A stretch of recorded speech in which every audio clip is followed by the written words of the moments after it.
안녕하십니까. 소중한 나 무한행보 소나무입니다. 여러분들 만나 뵙게 되어서 반갑습니다. 우리가 인생을 살아가면서 좋은 일도 있고 기쁜 일도 있고 나쁜 일도 있고 슬픈 일도 있고 즐거운 일도 있고 괴로운 일도 있습니다.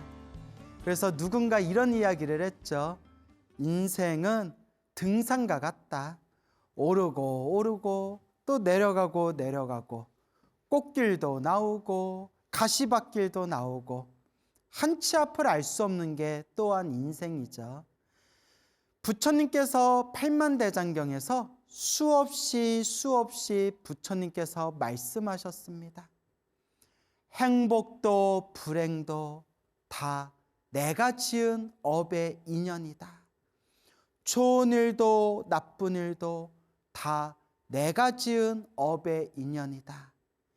이 모든 현상이 다 업의 인연이다. 그래서 불교의 가장 중요한 핵심 가르침 중에 하나가 인연법입니다. 인연법. 그래서 부처님께서 늘 말씀하셨습니다. 행복해지고 싶다면, 좋은 일이 생기기를 바란다면 행복한 일이 일어날 수 있을 만한 인연을 지어라.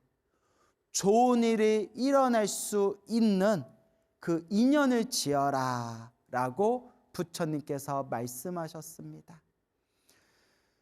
여러분, 우리가 인생을 살다 보면 희한한 경우를 많이 봅니다. 어떤 사람은 정말 못되게 살았는데도 죽을 때까지 편하게 호의호식하다 죽는 사람도 있고, 어떤 사람은 평생을 착하게 살았는데도 세상을 떠날 때까지 고생하다가 그렇게 인생을 마치는 분도 있습니다. 그런 모습만 보면 참 인생은 불공평하다, 참으로 인생은 불공평하다라는 생각이 들 수가 있습니다. 하지만 부처님 팔만대장경 수많은 경전에서 이와 같이 부처님은 말씀하셨습니다. 이번 생 못되게 살았는데도 죽을 때까지 편안함을 누린 사람이 있다면 그것은 전생에 지은 복으로 이번 생 그 복을 까먹고 산 거다. 이번 생 복을 다 써먹었으니 다음 생에는 다음 생 태어나서 이번 생의 복을 까먹은 대로 이번 생 나쁜 짓을 지은 그 업의 인연대로 다음 생에 그 과보를 받게 될 것이다. 업보를 받게 될 것이다 라고 말씀하셨습니다. 이번 생 착하게 살았는데도 힘들고 괴로운 삶을 산 사람이 있다면 안타깝지만 그것도 자기가 전생에 지은 빚이 많기 때문이다. 전생에 지었던 그 빚을 이번 생에 그 많은 빚을 갚으면서 살아야 했기 때문에 힘들고 괴롭고 답답한 일들을 겪게 된 것이다. 하지만 이번 생에 빚을 다 갚고 이번 생 착하게 살았던 선업의 결과로 다음 생에는 분명히 좋은 세상에 좋은 몸을 받게 될 것이다. 3세 인과 3세 과거, 현재, 미래로 이어지는 이 인연법, 이 인연의 차별법에 대해서 부처님께서 아주 자상하게 수많은 경전에서 법을 설하셨습니다. 그러니 여러분, 우리가 이번 생만 보면 안 됩니다. 우리가 전생을 볼 수가 없고 다음 생을 볼 수가 없으니까 윤회라는 것에 대해서 믿음을 일으키기도 힘들고 인과 업보에 대해서 믿음을 일으키기가 힘듭니다.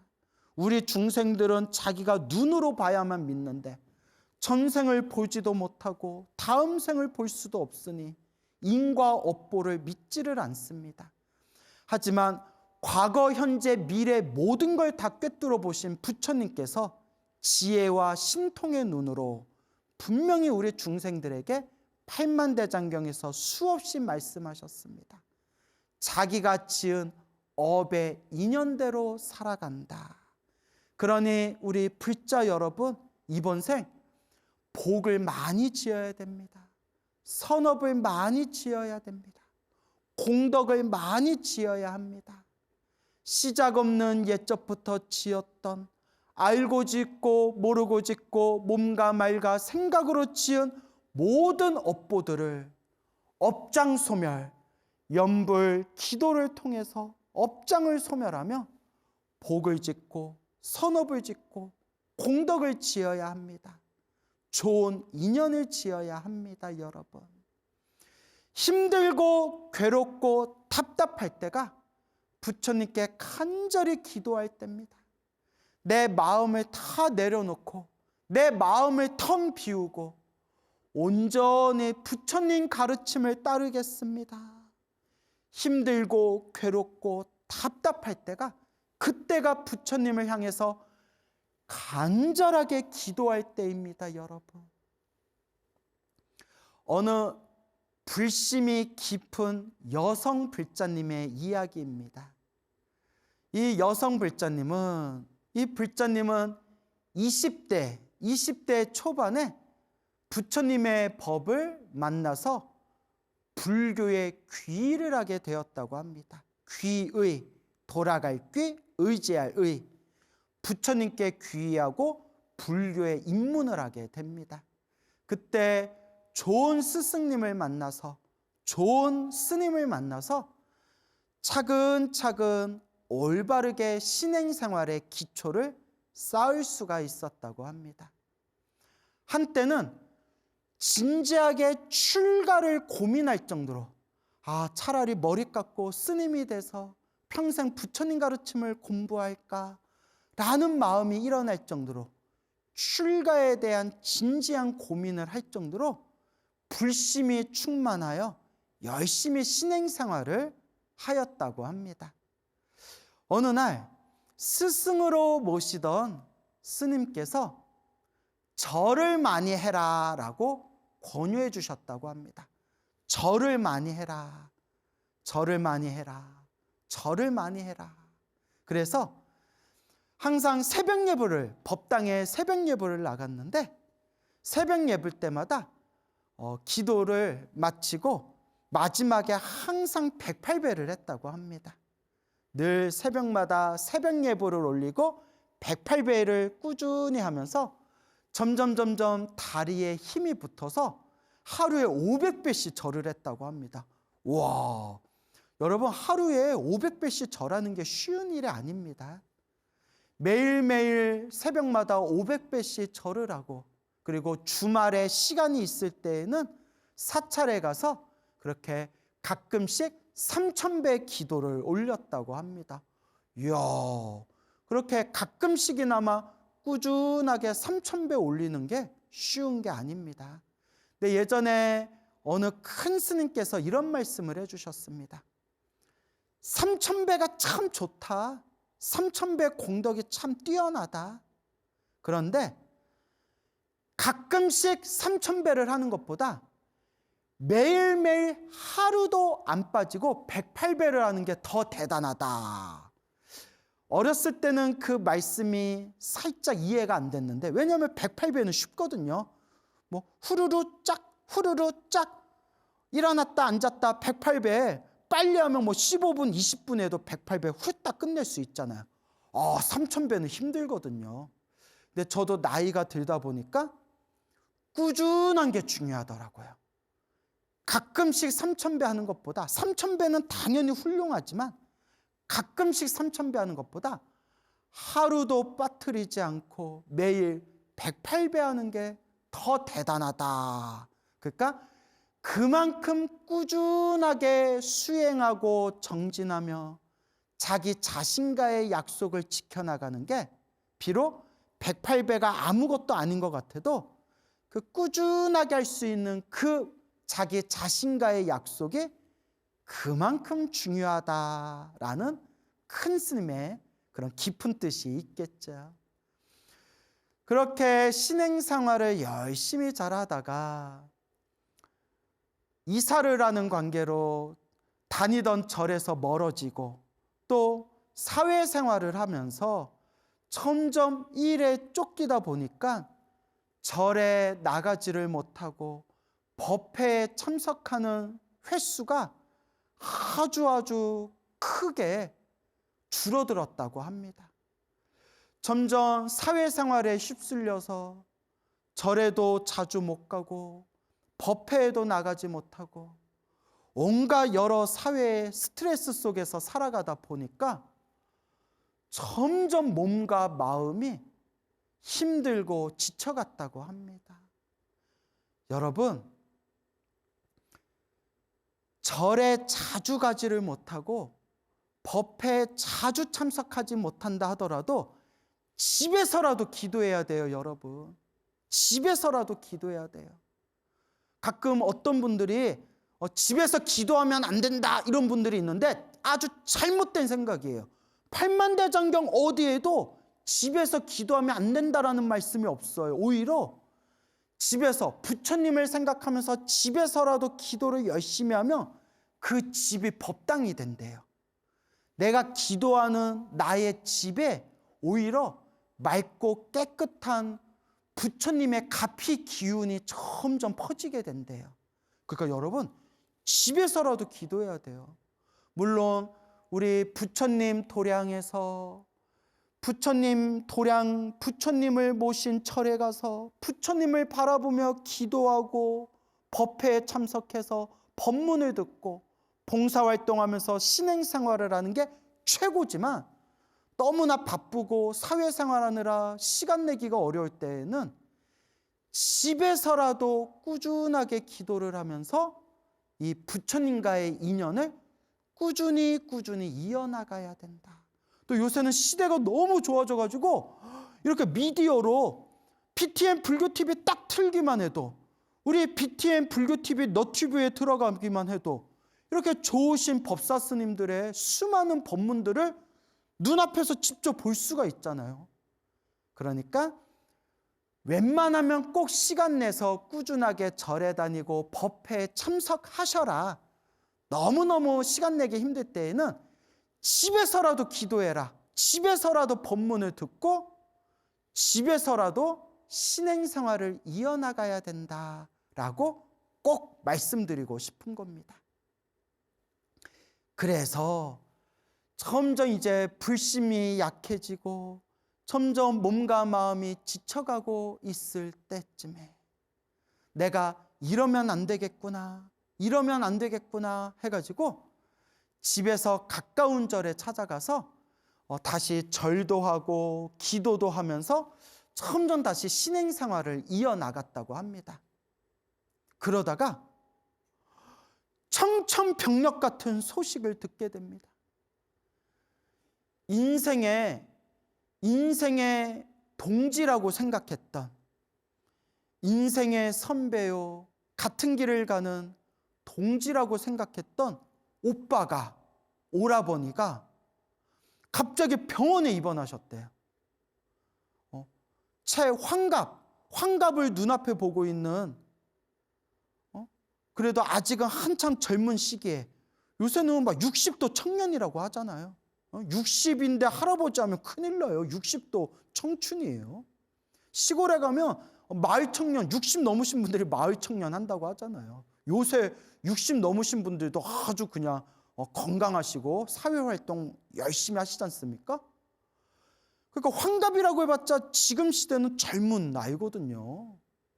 할아버지 소리 듣는 나이는 아니에요, 이 시대에는.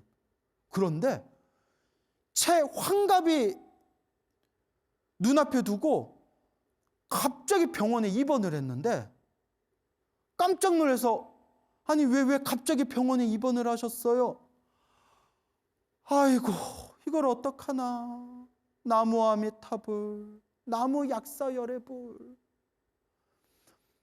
너무 몸이 이상해서 검사를 받았는데 암 말기라는 거예요. 암 말기. 암 말기라서 갑자기 병원에 들어가게 된 거예요. 너무나 놀래가지고 이걸 어떡하나. 그때 부처님께 간절히 기도하자. 부처님께 간절하게 애원하면 분명히 부처님이 살려주실 거다. 그날부터 집에 가까운 절에 가서 매일매일 절을 하고 염불을 했대요. 우리 오빠, 우리 오라버니 건강을 되찾게 해주세요.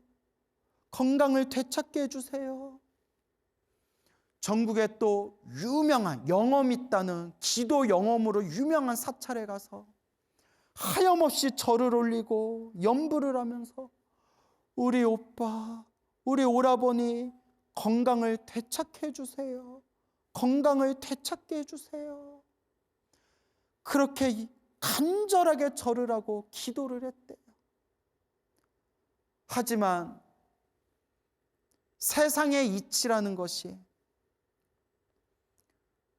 아무리 젊어도 늙고 병드는 것은 피할 수가 없고, 만나면 반드시 헤어져야 되고, 태어난 존재는 결국 언젠가는 죽게 되듯이 그토록 기도하고 기도했는데 오빠가 세상을 떠나셨대요. 몇 개월 후에 세상을 떠났대요. 그래도 그나마 부처님께 덜 섭섭했던 게, 그나마 부처님께 덜 서운했던 게 자기의 간절한 기도 덕분인지는 몰라도 비록 오빠가 건강을 되찾지 못하고 세상을 떠나게 되었지만 그 마지막 가는 길이 굉장히 편안하게 가셨대요. 그나마 그게 위안이 되더래요. 막 이렇게 암 말기가 돼서 막 고통 속에서 세상을 떠나신 게 아니라 그래도 편안하게 그렇게 세상을 떠나는 모습을 보면서 그나마 마음에는 좀 위안이 되더라. 그때부터 꾸준하게 기도를 하면서, 다시 꾸준하게 기도를 시작하면서 점점 바쁜 사회생활 속에서 하고 있는 일들이, 사업들이 잘 되다 보니까 자기도 모르게 마음에 욕심이 생기고 교만심이 생기더래요. 점점 나 잘났다, 이 일이 잘 풀리고 사업이 잘 되는 게 다 나 때문에, 내가 잘나서 잘 되는 거다라는 마음이 자기도 모르게, 그게 알게 모르게 그게 자신의 마음속에서 꿈틀꿈틀 올라오더래요. 그걸 알아차렸다는 것 자체가 대단한 거예요, 여러분. 평생 자기가 교만심 속에서 자기 잘났다라는 어리석은 삶을 살고 있다는 걸 평생 모르는 사람들도 있어요. 교만심이 생기고 자기 잘났다라는 그런 생각이 생기다 보니까 같이 사업을 하는 사람들하고 자꾸 부딪히고 마찰이 생겼대요. 그러다가 결국은 걷잡을 수 없을 정도로 서로 충돌을 해가지고 사업에서, 경영에서 손을 떼고 물러나게 됐대요. 아마 경영권 싸움에서 아마 밀려난 거겠죠. 너무나 화가 나고, 너무나 분심이 일어나고, 너무나 속상하고, 너무나 짜증나고, 그래서 막 정말 너무 힘들어서 미쳐버릴 것 같더래요.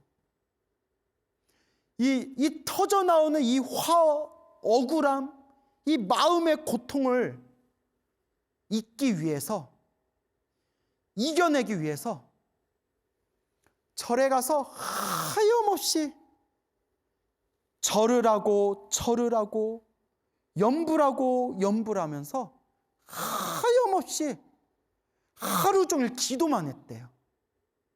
하루에 막 4시간씩 자면서 하루 종일 기도만 했대요. 그런데 어떤 기도를 했냐? 어리석은 기도를 했대요. 여러분들 스스로 어리석은 기도를 했다고 스스로 알아차린 게 대단한 거예요. 그래도 이분이 그래도 닦기는 닦은 분이에요. 자기가 어리석었다, 어리석은 기도를 했다는 걸 알아차렸다는 것 자체가 대단한 거예요. 어떤 어리석은 기도를 했냐? 부처님, 제가 이기게 해주세요. 제가 빼앗지 않게 저에게 힘을 주세요. 뺏기지 않게 해주세요. 저 사람들 속에서 저를 지켜주세요. 그런 마음으로 온전히 자기 욕심의 기도를 했대요. 제가 뺏기지 않게 해주세요. 제가 저 사람들한테 이기게 해주세요. 저 사람들이 나를 괴롭히지 못하도록 저를 보호해 주세요. 그렇게 자기 자신의 욕심의 기도를 한 거예요. 막 너무 억울하고 너무나 분하고 내가 어떻게 키운 사업인데 그렇게 욕심으로 기도하다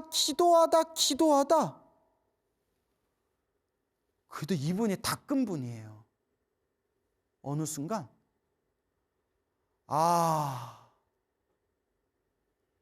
이건 아니다라는 생각이 들더래요. 이건 아니다라는 생각이 들더래요. 이 모든 일이 내 욕심이 만든 거였구나. 나 잘났다는 생각, 내 교만심, 나의 욕망이 만든 결과였구나. 이 모든 일이 결국 내가 지은 업보였구나. 스스로를 반성하게 된 거예요.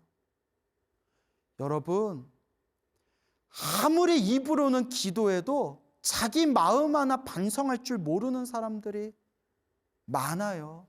저도 그런 사람일 수 있지만 저도 이렇게 입으로만 법문하고 입으로만 연불하고 정작 스스로 마음은 탐욕과 성량과 어리석음이 가득한 스스로 반성할 줄 모르는 저 역시 어리석은 중생일 수 있지만 우리 중생이 참 업보가 두터워서 절에 열심히 다니고 아무리 기도해도 나 잘 되게 해주세요. 그리고 정작 자기 자신은 반성할 줄 모르는 사람들이 있어요. 부처님, 우리 중생들을 용서하소서. 부처님, 우리 중생들의 잘못을 부디 받아주소서. 부처님, 어리석은 우리 중생들을 올바른 길로 이끌어 주소서. 나무 아미타불 관세음보살, 지장보살 마하사. 그런데 이 불자님은 기도하면서 내가 진심으로 부처님께 맑고 깨끗한 마음으로 기도하는 게 아니라 욕심 가득한 나 잘났다는 욕망의 마음으로 내가 기도하고 저 사람들을 미워하고 저 사람들을 이기겠다는 마음으로 기도하는구나. 그걸 스스로 반성한 거예요. 대단한 거예요, 여러분. 이 정도만 돼도 대단한 거예요. 그 순간 이건 아니다. 이건 아니다. 그래서 다시 21일 동안 새로운 마음으로, 진심으로 새로운 마음으로 지장보살, 지장보살의 이름을 부르면서 간절하게 절을 하면서 진심으로 자신의 어리석음을 참회하고 뉘우치는, 진심으로 자기 자신의 잘못을 뉘우치는 21일 기도, 지장기도에 들어갔대요. 왜 지장기도 하셨는지는 모르겠어요. 아마 그때 지장보살님이 더 좋으셨나 보죠. 관세음보살도 좋고 지장보살도 너무너무 훌륭하시고 아미타 부처님도 정말 너무너무 존경하고, 그러니까 어느 불보살님을 기도하든 불보살님을 향한 마음은 하나로 통해요. 그러니까 관세음보살을 부르건 지장보살을 부르건 정성스러운 마음, 관세음보살, 지장보살, 나무 아미타불, 나무 서가모니불. 근데 그 보살님이 21일 동안 자기 잘못을 진심으로 뉘우치면서, 자신의 어리석음을 진심으로 뉘우치면서 지장보살, 지장보살 연불 하면서 간절하게 정성스럽게 절을 하고 절을 하면서 연불을 했대요. 연불하다 울고 절하다가 또 울고, 부처님 잘못했습니다. 저의 어리석음을 참회합니다. 지장보살, 지장보살. 진심으로 욕심의 기도가 아니라 정말 자기 자신을 비우고 정말 자기 자신을 뉘우치는 참회의 기도를 하면서 아무리 기도해도 가라앉지 않았던 그 분한 마음, 억울한 마음, 그 화가 나는 마음이 점점 가라앉더래요. 점점 마음이 편안해지더래요. 점점 마음이 편안해지더래요. 그리고 하루에 4시간씩 잠을 자면서 지장보살 연불하면서 절을 하고 절을 하다가 21일 기도 회향을 했을 때 꿈속에서 생생하게 지장보살님이 꿈에서 탁 나타나셨대요. 생생하게 지장보살님의 모습이 꿈에서 환하게 나타나셨대요. 21일 기도 회향을 딱 마쳤을 때 마지막 날에 꿈에서 지장보살님이 다 나타나셨을 때 지장보살님 하면서 딱 꿈에서 깼는데 그날 이후로 마음이 너무 편안하더래요. 너무나 마음이 편안하더래요. 그리고 다시 감사합니다 부처님, 감사합니다 지장보살님, 새로운 마음으로 다시 100일 기도를 잘 회향하셨다고 합니다. 감사합니다 부처님, 감사합니다 관세음보살님, 감사합니다 지장보살님. 너무나 힘들고 괴롭고 가슴이 막 찢기듯이 힘들 때, 이러다 죽을 것 같을 때 부처님께 기도하면서 처음에는 욕심의 기도, 내가 저들을 이기게 해주세요. 제가 저 사람들한테 제가 가진 걸 뺏기지 않게 해주세요. 저 사람들을 나를 건드리지 못하게 해주세요. 했던 그 마음이 내 욕심이었구나, 내 어리석음이었구나, 내가 만든, 내가 지은 나의 업보였구나. 새로운 마음으로 진실하게 뉘우치면서 나의 잘못을 참회하며 부처님께 기도하리라. 제가 잘못했습니다. 제가 잘못했습니다. 알고 지었건 모르고 지었건, 몸으로 짓고 말로 짓고 생각으로 지은 저의 모든 나쁜 업보를 참회하겠습니다. 저의 어리석음을 참회하겠습니다. 지장보살, 지장보살, 지장보살님. 그리고 스스로를 비우고 스스로의 잘못을 뉘우치고 진실한 마음으로 참회 기도를 하면서 드디어 마음의 평화를 찾으셨대요. 감사합니다 부처님, 감사합니다 부처님. 그 뒤로 오랜 시간이 지나고 지금도 부처님 은혜를 갚는 마음으로 매일매일 연불하고 절을 하고 기도하면서 계속 신행생활을 하고 계신대요.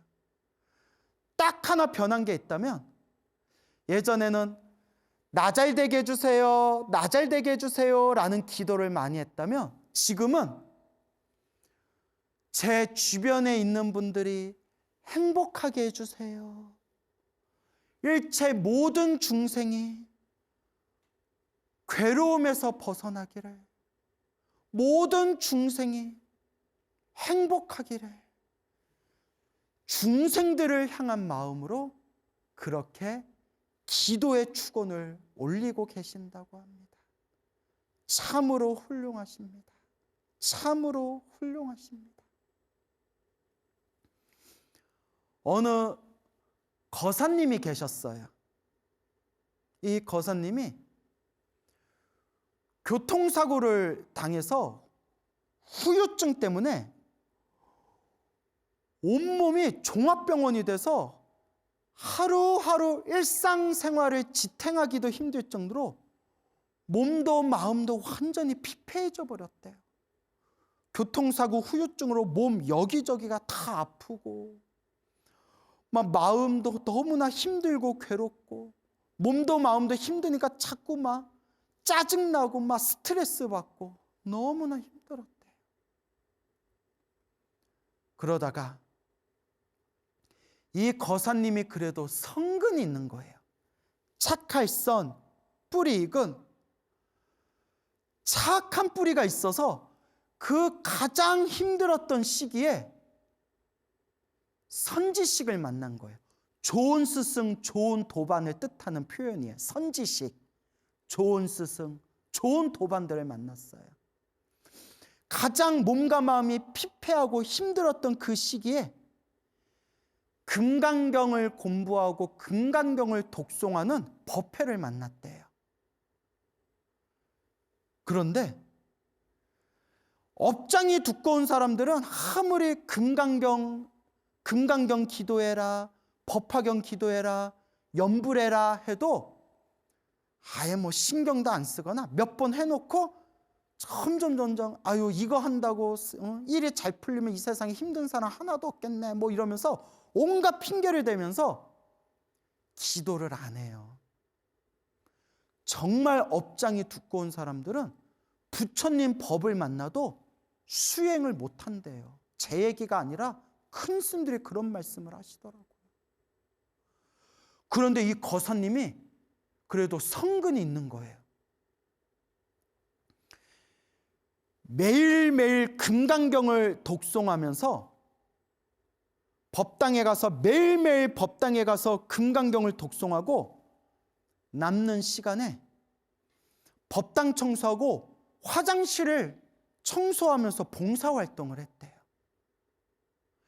큰 스님들이 그런 말씀 하시더라고요. 법당에서 기도만 하는 거는 기도의 힘이 약하대요. 기도발이 약하대요. 기도하면서 복을 지어야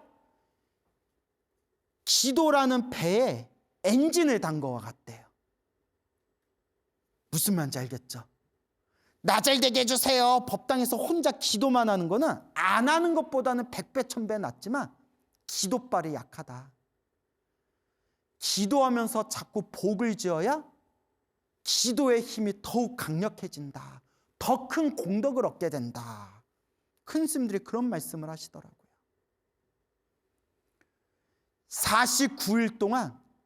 49일 동안 매일매일 법당에 가서 금강경을 독송하고 매일매일 법당 청소하고 화장실 청소하는 봉사활동을 하다가 49일이 딱 지났을 때 몸 아픈 게 씻은 듯이 사라졌대요. 이야, 49일 만에? 참, 49일 만에.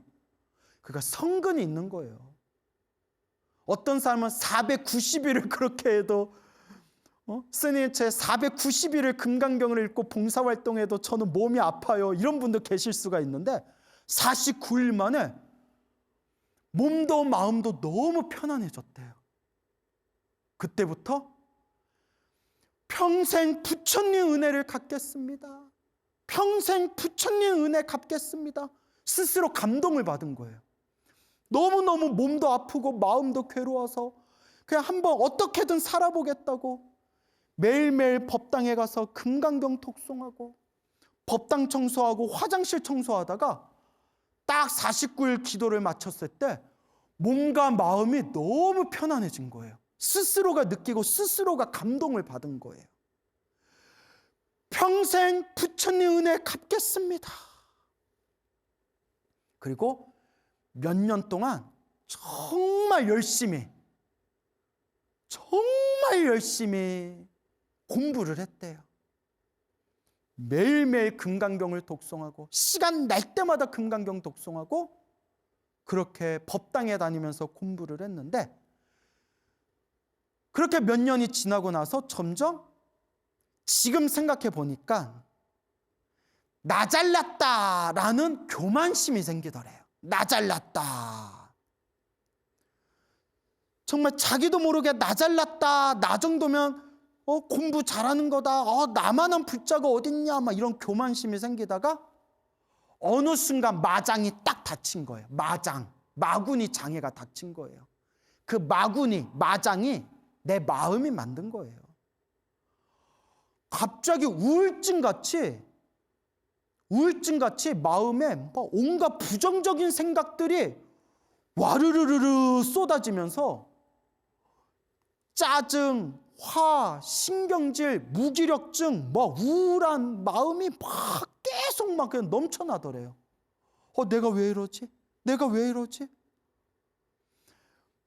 이겨내려고 억지로 금강경을 읽고 억지로 연부를 하려고 해도 심지어 가슴이 답답해서 목구멍에서 소리도 안 나오더래요.